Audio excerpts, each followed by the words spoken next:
Each time the man in prison ate fish, he saved the fish bones. He scraped off wall plaster, ground it into a blue pigment, and used the bones as a makeshift pen to draw a stamp that looked exactly like a real one. This fake stamp became his key to escaping. Once a month, inmates were allowed to send letters. Although he had no money, he managed to send a letter with his handmade 8-cent stamp, and got released on bail. Free again, he decided to make big money using his art skills. By counterfeiting dollar bills with just a pen, he carefully drew a perfect portrait, and copied each pattern and detail on the dollar, then pieced them together to create a realistic base. But that was only step one. He and his team still needed to recreate the watermark that appears when paper is made in the factory. His boss came up with a trick.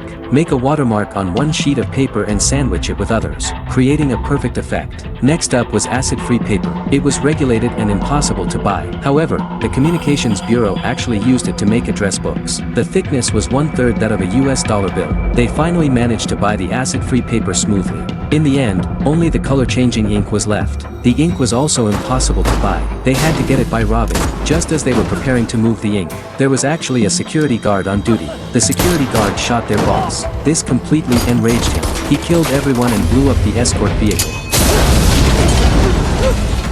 All materials were ready. They officially started mass production. Their business grew bigger and bigger. The ink obtained by robbing was not enough. They had to formulate the same type of ink themselves. Until that day, the man saw a car painted with color-changing paint. He conducted experiments repeatedly. Finally, he succeeded in developing the color-changing ink.